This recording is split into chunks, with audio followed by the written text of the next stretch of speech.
Hello, hello. Good. Hear me? Thank you for showing up. So today I'm going to talk a little bit about how to create the OpenStack which is optimized for different workloads. It is not surprising that a lot of the initial deployment of the OpenStack at production in different places, while the longer term goal is trying to have multiple different workloads running, but they would like to start with one workload and they would like to be able to demonstrate that for this workload, which is first or the critical workload, their performance is within the reasonable bounds, let's put it this way.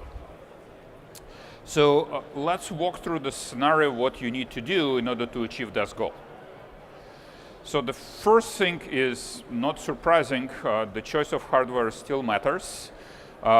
Generic hardware usually will not compare too well against hardware which is optimized for a specific workload.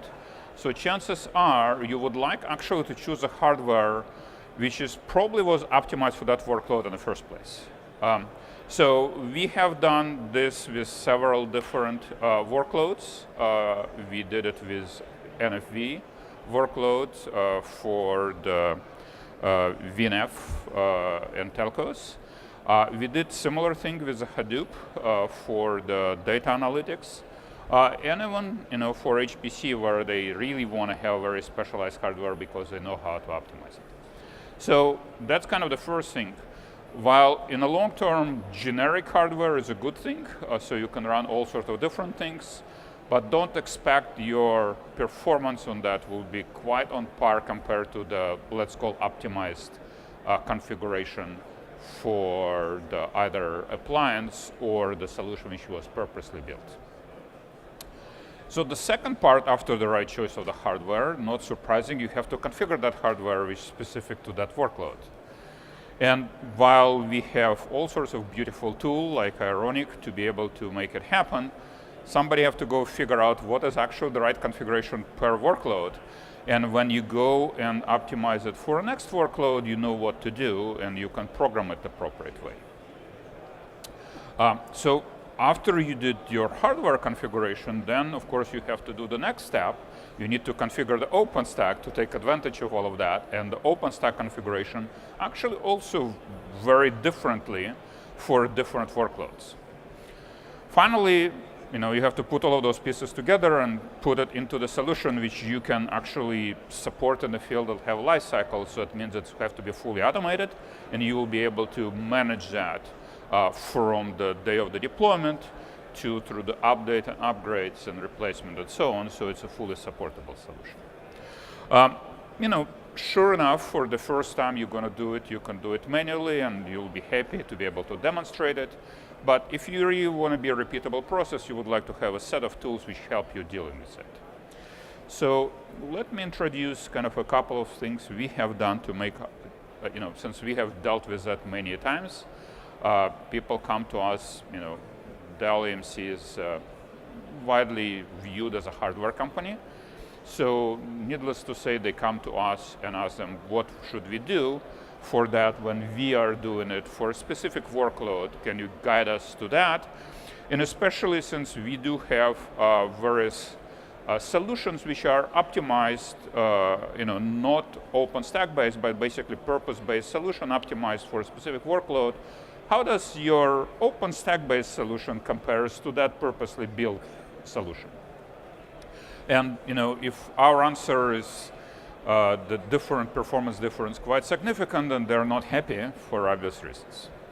So in order for us to be able to turn around quickly, to be able to do that repeatedly and try different versions and try different configuration, we kind of leaned on two things. So first of all, we leaned on the OO, and know that OO is of course Ironic to be able to do things. But what we found out that there is too many parameters and too hard to change too many things at the same time and keep track of all of the different things need to be done.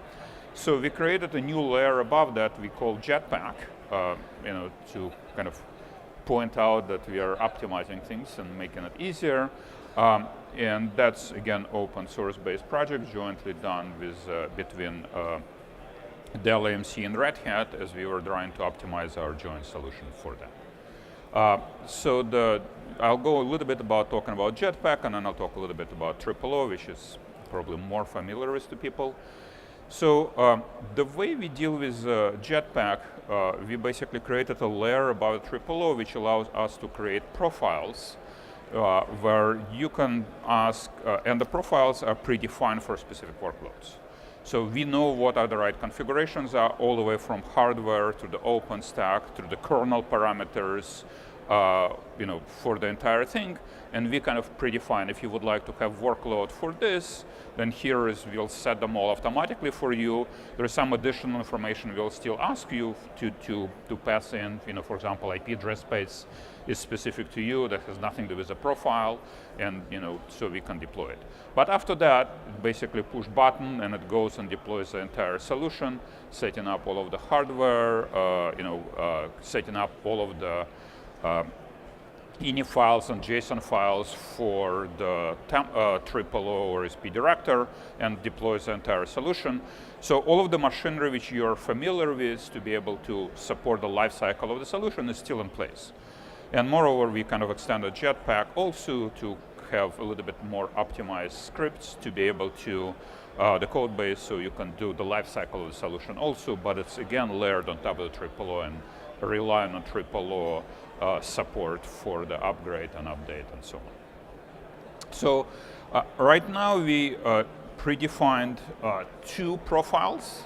One profile is specifically for Telco for NFV because it's one of the more commonly used workload which people are using.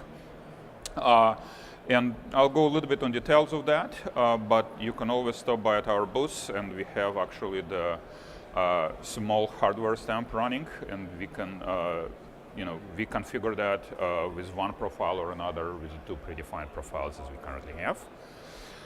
And the second profile is kind of more generic, which is more targeted for the web-based application, but it's kind of generic, so if you want to have a generic starting point, you don't know what application you're going to do, this is your good starting point. And of course, the JetPack is designed such that you can create other profiles, or you can take existing profile and change that for your own needs and try it out. So one of the good things about it, that it's perfectly integrated with the rest of the vertical stack, with all of the tooling, which is part of the OpenStack itself, and it allows you, as you're trying to play around, to optimize things for your specific configuration and your specific hardware.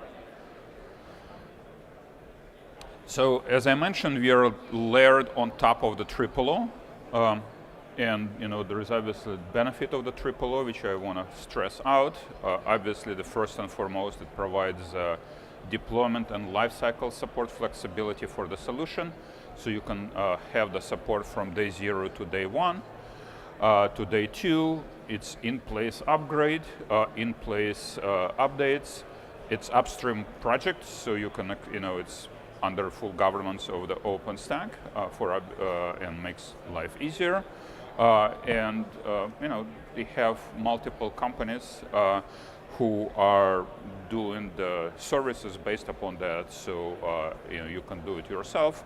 You can go to Red Hat or Dell for them to provide this type of service, or you can have the third parties who are familiar with this tool set to provide you full lifecycle support.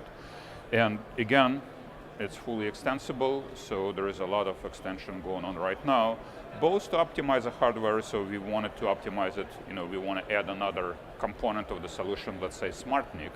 We go through Ironic to extend that, we go to OOO to extend it, and then we can identify what, extend the JetPack with a workload-specific customization for that. So you have the full stack from top to bottom to be able to support it.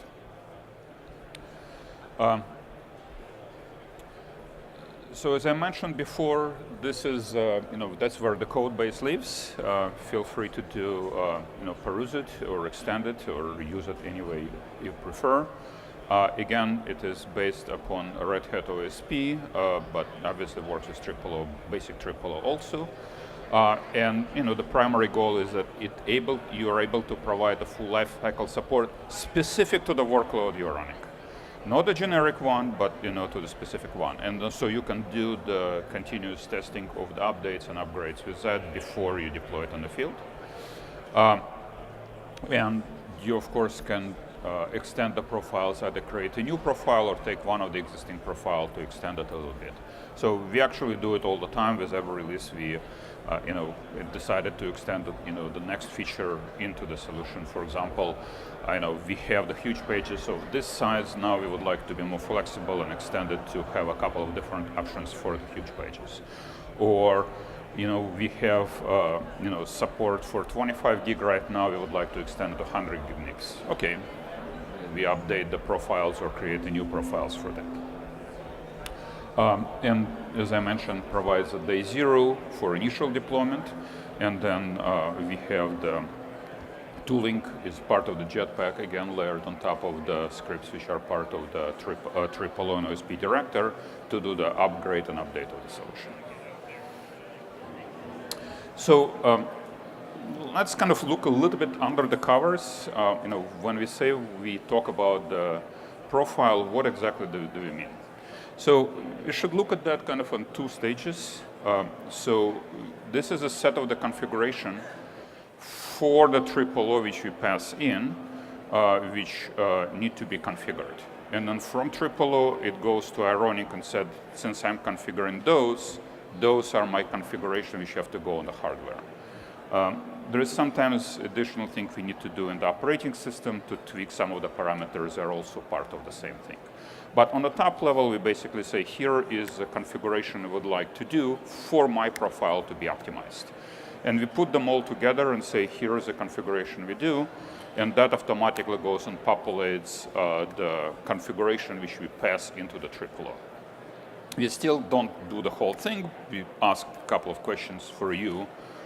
Maybe we have a base IP address, and then from there we build the whole thing. If you would like to have VLANs, we create VLAN address spaces, MTU sizes, huge pages, DPDK, SRV, and so on. So this is actually one profile for NFV.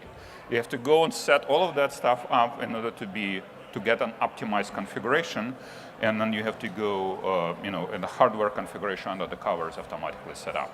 That includes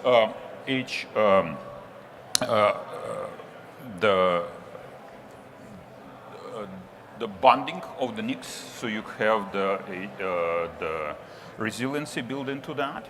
And right now, we are adding the check to make sure that actually it goes to two different switches, the two different ports within the same NIC, so you have the whole HR set up into place.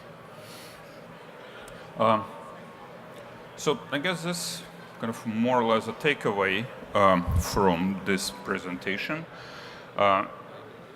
If you want to optimize for the specific workload, you really need to pay attention to hardware as well as the software configuration, especially if you are comparing against your existing purpose-built hardware, either appliance or solution.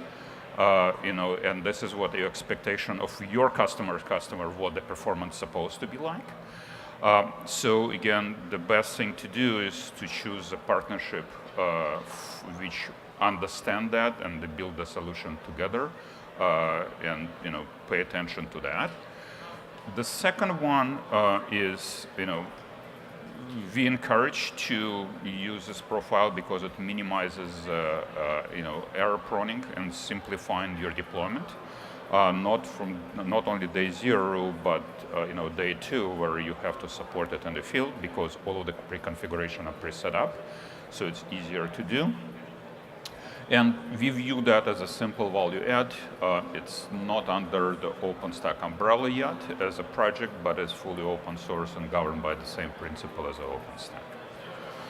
OpenStack. So we encourage you to stop by at our booth. We have the NFV profile is running right now, and on a regular basis, one of our guys just changes the profiles and rerun it and redeploys a new one.